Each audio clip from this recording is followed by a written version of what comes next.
அனைவருக்கும் வணக்கம். தொடர்ந்து ஆதரவளித்து வர அனைத்து அன்பு உள்ளங்களுக்கும் மிக்க நன்றி. எடப்பாடி பழனிசாமிக்கு எதிராக சென்னை நீலாங்கரையில் ஒரு ஆலோசனை கூட்டம் ஒன்று நடந்திருக்கு. அதை பற்றி தான் நம்ம பார்க்க போகிறோம். எடப்பாடி பழனிசாமி தலைமை ஏற்ற நாள்லேருந்து பார்த்தீங்கன்னா அதிமுக மிகப்பெரிய அளவில் தோல்வியை சந்திச்சிருக்கு. இதை ஒருங்கிணைக்கிறதுக்காக ஒரு 6 பேர் கொண்ட குழு எடப்பாடி பழனிசாமியை சந்திக்க போயிருக்கிறாங்க. நீங்கள் இந்த ஒருங்கிணைப்பு அப்படின்னு சொன்ன உடனே ஜேசிடி பிரபாரு, புகழேந்தி, கேசி பழனிசாமி அப்படின்னு சொல்லி நீங்கள் நினச்சிடாதீங்க. இந்த அதிமுகவுடைய ஒரு ஒருங்கிணைப்பு குழு போய் எடப்பாடி பழனிசாமி போய் சந்திச்சிருக்கிறாங்க. இந்த சந்திப்பு எதுக்காக நடந்தது அப்படின்னா, பாராளுமன்ற தேர்தலில் 40லையும் மிகப்பெரிய அளவில் தோல்வியை சந்திச்சிட்டோம். அதிமுக புரட்சித் தலைவர் எம்ஜிஆர் அவர்கள் தொடங்கிய நாள்லேருந்து இதுவரையிலும் இப்படியான ஒரு தோல்வியை சந்தித்ததே கிடையாது. அதிமுக எடப்பாடி பழனிசாமி தலைமையில் மிகப்பெரிய அளவில் ஒரு வரலாற்று தோல்வியை சந்திச்சிருக்கு. இந்த தோல்வியிலிருந்து நம்ம மீளணும் அப்படின்னா அதிமுக ஒருங்கிணையணும். ஒரு பக்கம் சசிகலா, இன்னொரு பக்கம் டிடிவி தினகரன், இன்னொரு பக்கம் ஐயா ஓபிஎஸ் இப்படி ஒரு 3 பிரிவாக பிரிஞ்சு வெளியில் வந்துட்டாங்க. இந்த 3 பேருமே பார்த்தீங்கன்னா கட்சியில் மிகப்பெரிய அளவில் பொறுப்பில் இருந்தவங்க. ஐயா ஓபிஎஸ் அவர்களும் சொல்லி பார்த்தீங்கன்னா கட்சியில் 3 முறை முதலமைச்சராக இருந்தவங்க, பல்வேறு திட்டங்களை மக்களுக்காக செஞ்சவங்க. மக்களுக்கு ஓபிஎஸ்னா பரிச்சயமானவர், எல்லாருக்குமே தெரியும். எடப்பாடி பழனிசாமியை இந்த 4.5 ஆண்டு காலமாக தான் தெரியும் எடப்பாடி பழனிசாமி முதலமைச்சர் அப்படின்ட்டு. அதிமுகவினுடைய பிரிவின் மூலம் தான் நம்ம தோல்வியை சந்திக்கிறோம். நம்ம அதிமுகவை ஒருங்கிணைக்கணும் அப்படின்னு தான் இங்கேருந்து எடப்பாடி பழனிசாமியை சந்திக்க போகிறாங்க.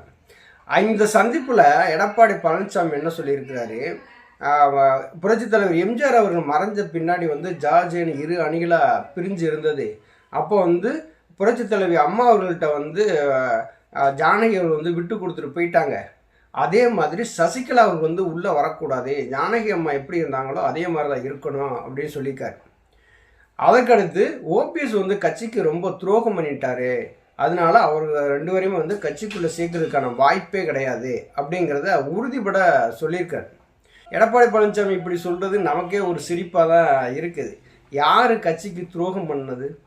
ரெட்டத்தலைமை நல்லா போயிட்டு இருக்கும்போது ஒற்றைத்தலைமைக்கு ஆசைப்பட்டு கட்சியை பாழ்படுத்தினதே எடப்பாடி பழனிசாமி தான். எல்லா துரோகத்தையும் செஞ்சுட்டு அடுத்தவர் மேலே பழியை போட்டுட்டு தான் தப்பிச்சுக்கலாம் அப்படிங்கிறதுல எடப்பாடி பழனிசாமி குறியாக இருக்கார்.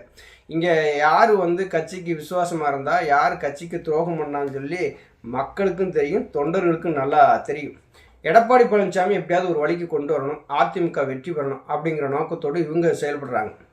எடப்பாடி பழனிசாமி என்ன நினைக்கார் அப்படின்னா, தான் ஒற்றைத்தலைமையில் இருக்கணும், திமுக ஆட்சி அமைக்கணும், அதற்கு என்னென்ன வேலை செய்ய முடியுமோ அதை அவர் செய்கிறார்.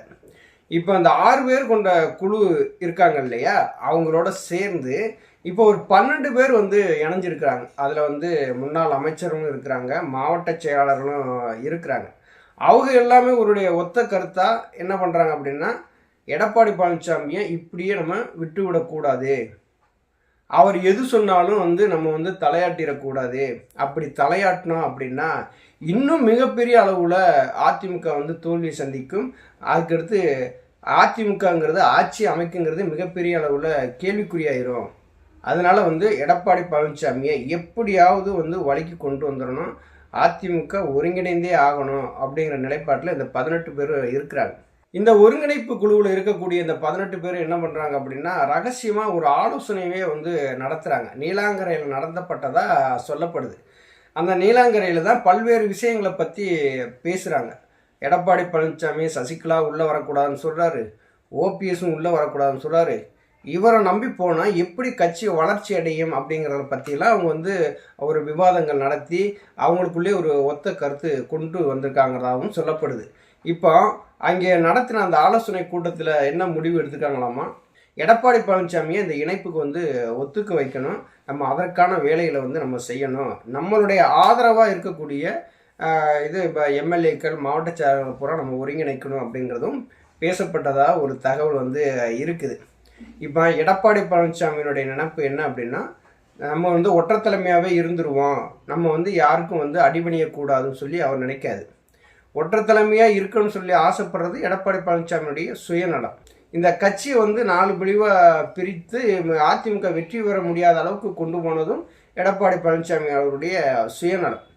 இந்த ஒருவருடைய சுயநலத்துக்காக இந்த கட்சி வீழ்ச்சியை நோக்கியும் போயிடக்கூடாது, மக்கள் மத்தியில் இருக்கக்கூடிய பேரும் கெட்டு விடக்கூடாதுங்கிறதுக்காகத்தான் இந்த குழு வந்து ரொம்ப தீவிரமாக வந்து களத்தில் இறங்க ஆரம்பிச்சிட்டாங்க. இந்த 18 பேர் கூட இன்னும் வந்து மாவட்ட செயலாளர் வந்து இணைய இருப்பதாகவும் ஒரு தகவல் வந்து இருக்குது. அதிமுக ஒன்றிணைன்னு சொல்லி தான் தொண்டர்களும் விரும்புகிறாங்க, மக்களும் விரும்புகிறாங்க. ஏன்னா ஒரு ஆளுங்கட்சி இருக்குன்னா ஒரு வலிமையான ஒரு எதிர்க்கட்சி வேணும். இந்த எதிர்க்கட்சி வந்து சின்னாபின்னமாக சிதைந்து போகும்போது ஆளுங்கட்சிக்கு வந்து கொண்டாட்டமாயிரும். ஏன்னா அடுத்தடுத்து அவங்க ஆளுங்கட்சியாக வந்துக்கிட்டே தான் இருப்பாங்க. வாக்குகளை வந்து ஒருங்கிணைக்க முடியாது. அதிமுக வாக்குகள் சிதறும் போது என்ன ஆகுது, ஆப்போசிட்டில் இருக்கக்கூடிய திமுக வந்து வெற்றியை நோக்கி தான் பயணிக்கும். அதிமுகனுடைய பிளவு வந்து எப்படியாவது சரி செய்யணும், அதுதான் அதிமுகவுக்கு நல்லதுங்கிறத எல்லாருமே வந்து விரும்புகிறாங்க. 6 முன்னாள் அமைச்சர்கள் ஒரு குழுவாக வந்து செயல்படுறாங்க இல்லையா, அவங்களோட சேர்ந்து இப்போ ஒரு 12 பேர் சேர்ந்து மிக முழு வீச்சில் அதிமுகவுடைய ஒருங்கிணைப்பதற்கான வேலைகளை இறங்கி இருக்கிறதாக ஒரு தகவல். நன்றி, வணக்கம்.